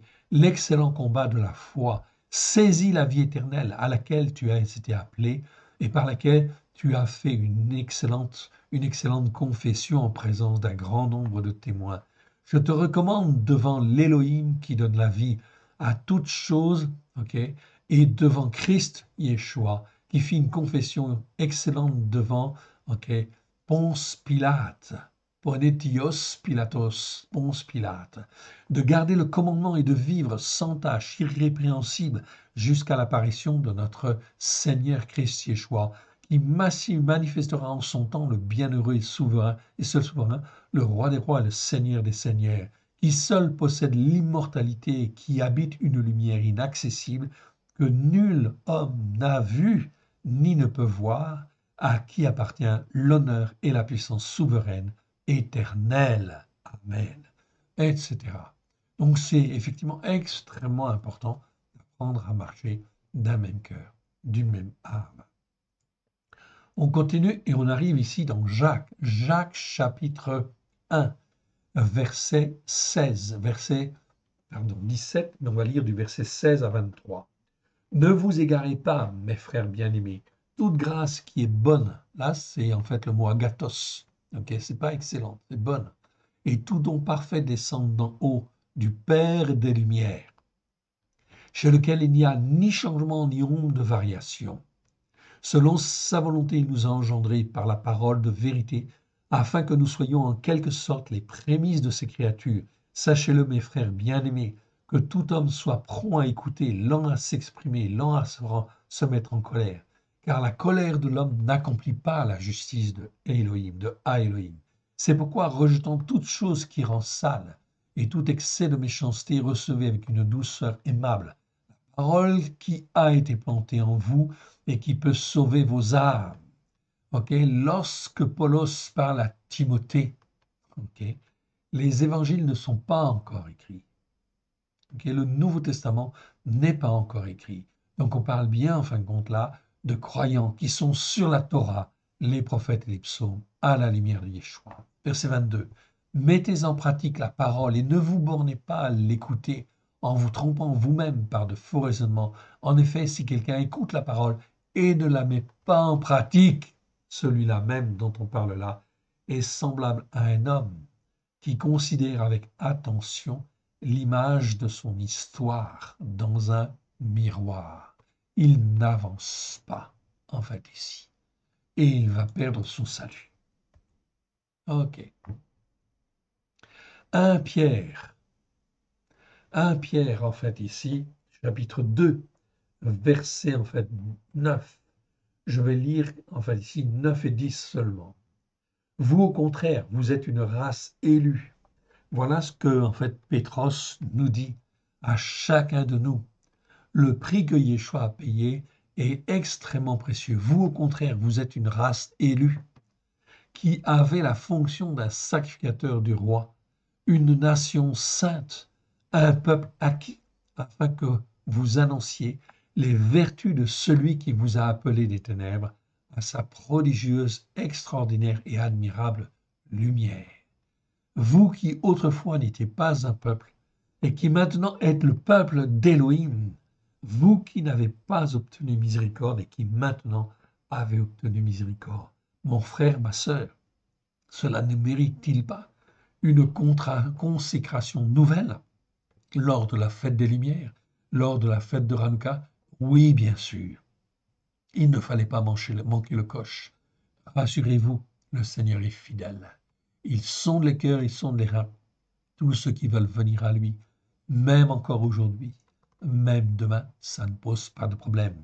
Mais il faut écouter et il faut mettre en pratique, car ces fêtes nous enseignent toujours dans une dimension messianique et prophétique.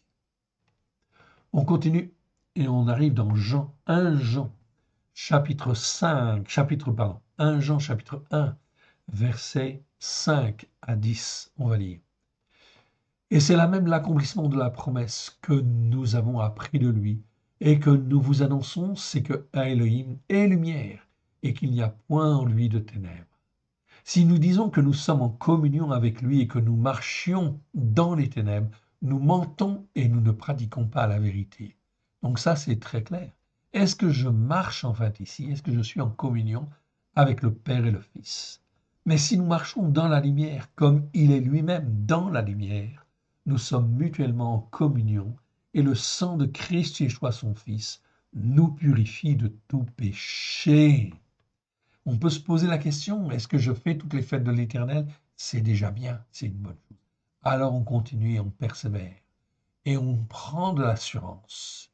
Si nous disons que nous n'avons pas péché, nous nous égarons nous-mêmes. Est-ce que nous péchons lorsque nous sommes aussi avec le Seigneur? Oui, bien sûr, on fait des erreurs. Enfin, je ne sais pas si vous en faites, mais moi j'en fais. Okay? Et chaque fois, on demande pardon au Seigneur et on avance. On avance, bien évidemment. Et la vérité n'est point en nous. Verset 9. Si nous confessons nos péchés, il est fidèle et juste pour nous les pardonner et pour nous purifier de toute injustice. Ici, c'est le mot adikia. Okay? Donc, adikia, on a fait en fin de compte ici les enseignements sur le mot adikia. Je vous renvoie en fin de compte à ces enseignements. Ce n'est pas iniquité, hein? Non, non, non, c'est pas anomia. Ici, c'est injustice. Okay? Nous purifier de toute injustice, car nous ne sommes pas parfaits. Donc le Seigneur nous rachète, il nous donne la justice de Christ, c'est la justice par la foi, et je marche dans la justice en fait par la foi. Ok, et quand je marche dans la justice par la foi, le Seigneur me sanctifie, me montre tout ce qui est iniquité, me montre tout ce qui est injuste, tout ce qui n'est pas conforme à sa Torah avec grâce et vérité. Et à ce moment-là, je demande pardon et je reviens. Et le Seigneur voit notre attitude de cœur. Et il nous sanctifie, il nous fortifie et il nous purifie. Verset 10. Si nous disons que nous n'avons pas péché, nous le faisons menteur et sa parole n'est point en nous. Amen. Ok. On continue? Allez, c'est parti. On arrive dans 1 Jean chapitre 2, verset 8, 8, 9, 10. On va reprendre à partir du verset 7. Donc là, c'est Jean qui parle. Bien-aimés, ce n'est pas un commandement nouveau que je vous écris, mais un commandement ancien que vous avez eu dès le commencement. Ce commandement ancien, c'est que la parole que vous avez entendue dès le commencement. C'est la parole de Dieu que vous avez entendue dès le commencement. Ok, donc dès la Genèse, Genèse 1.1. Toutefois, c'est un commandement nouveau que je vous écris, ce qui est vrai en lui et en vous, car les ténèbres se dissipent et la lumière véritable paraît déjà. Oui, elle paraît déjà dans nos cœurs et dans nos vies. Mon, ce que l'Éternel Dieu, notre Père, veut faire, c'est que la parole de Dieu, en fin de compte ici, sa parole au travers de Christ Yeshua, soit révélée dans nos cœurs afin qu'elle puisse être lumière dans nos cœurs et dans nos vies, afin qu'elle puisse rayonner de l'intérieur dans les temps mauvais qui viennent. L'extérieur va se dégrader de plus en plus, afin que la lumière en fait de Christ, la lumière de Dieu au travers de Christ, puisse resplendir et montrer à toute la nation que la Torah est la vérité. Elle est la référence. Celui qui dit qu'il est dans la lumière et qui est son frère est encore dans les ténèbres. Donc attention à cette notion de lumière. Et oui, par beaucoup de versets dans la première alliance, parle effectivement, en fin de compte, de l'homme instruit en réalité, qui, en fin de compte, ne se comporte pas forcément bien avec son prochain ou son frère. Et oui, tout cela, c'est le fait des ténèbres. Voilà pourquoi il faut nettoyer en fait ces ténèbres. Oui, bien sûr. Celui qui aime son frère demeure dans la lumière, et aucune occasion de chute n'est en lui. Mais celui qui est son frère est dans les ténèbres. Il marche dans les ténèbres. Il ne sait pas où il va, parce que les ténèbres ont aveuglé ses yeux. Ici, on parle de son frère. De son frère, en fait, qui est son frère? Selon les Écritures. On peut se poser la question. Eh bien, son frère ici, selon les Écritures, c'est son frère en Christ, évidemment. Les autres, c'est pas le frère, c'est le prochain. Ça ne veut pas dire qu'il faut être méchant vis-à-vis de son prochain. Non. Les Écritures sont très claires là-dessus. Au contraire, vis-à-vis du prochain, tu dois être lumière pour que ce prochain devienne en fait un frère. S'il est possible, par la grâce de Dieu.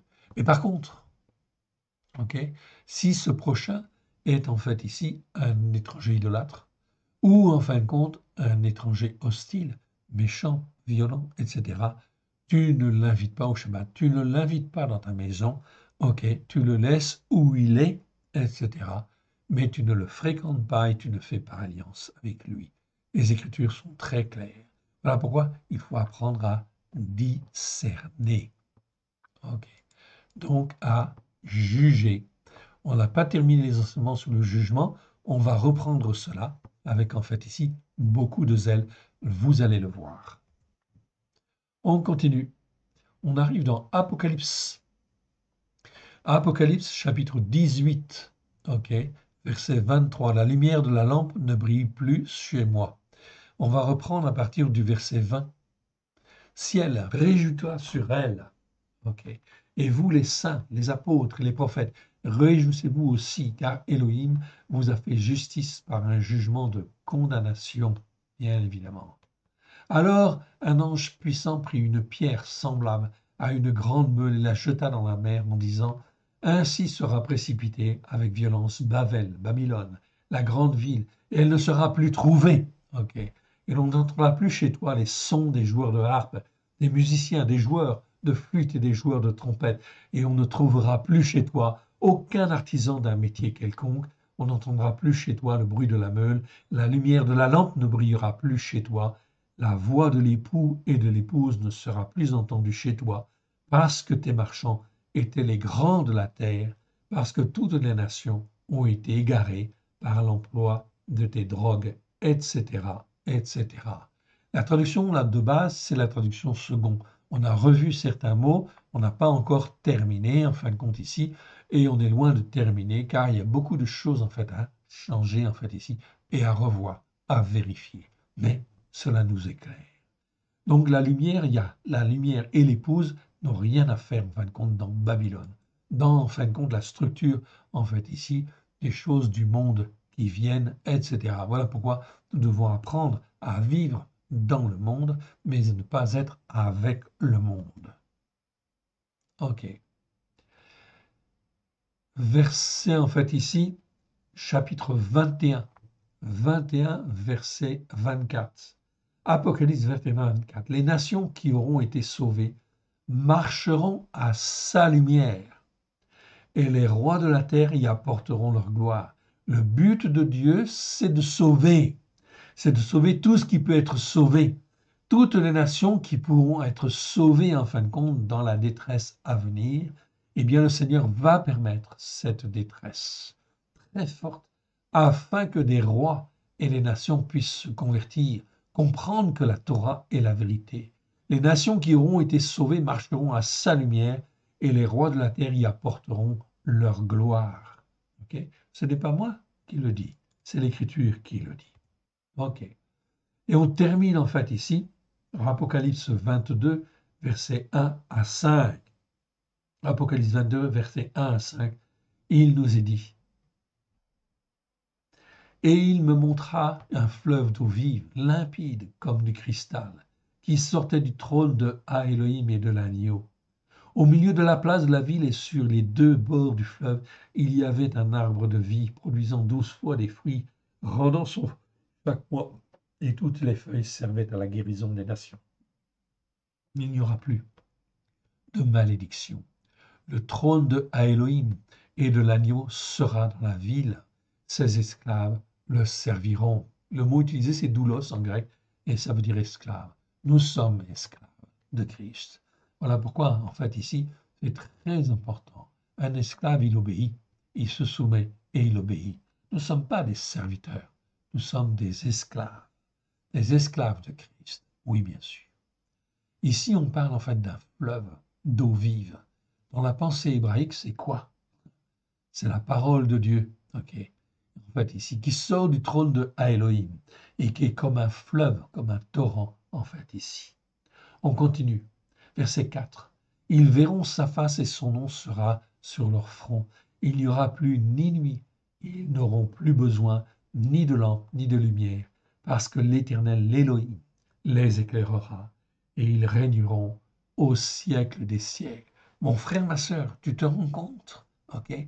L'Éternel Dieu te promet de régner, en fait, ici, au siècle des siècles avec lui. Voilà pourquoi il faut être avec lui dès maintenant. Oui, bien sûr. Terminons, si vous le voulez bien, par une petite prière. Père très saint, merci Seigneur pour ta parole vivante que tu nous donnes et ta parole qui est la vérité. Que tout ce qui n'est pas de toi, dans le nom d'Yeshua, s'en aille dans les lieux arides. Que ce qui est de toi soit loin de grâce et de vérité au travers de Christ Yeshua, ton Fils bien-aimé. Et que cette parole puisse trouver dans chacun de nos cœurs un terrain favorable, puisse y produire des racines profondes en nous, puisse s'élever et porter du fruit à la gloire de ton Saint-Nom, comme toi tu le veux. Oui, Seigneur, en cette fête de Hanouka, nous te demandons pardon pour nos péchés, nos transgressions, nos iniquités, pour l'aveuglement qui a été sur nos yeux, sur nos cœurs.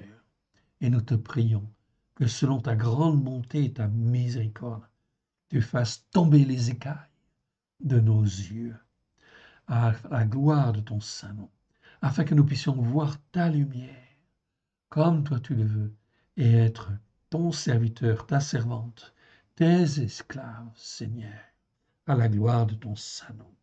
Que tu nous montres ce que nous devons faire, ce que nous devons dire à la gloire de ton Saint-Nom. Apprendre à marcher selon la foi, dans la justice par la foi et selon un jugement juste à la gloire de ton Saint-Nom. Étends ta main bienfaisante sur chacun de nous. Nous voici, Seigneur, corps, âme et esprit, devant toi. Pardonne, Seigneur, et sauve. Que ton nom soit béni, honoré et loué, toujours et partout. Merci pour ta parole merveilleuse. Nous te rendons grâce dans le précieux nom de Yeshua, ton Fils bien. Merci, Père. Merci, Yeshua. Merci, Esprit Saint. Que l'Éternel Dieu vous bénisse, que l'Éternel Dieu vous garde. Shalom à tous.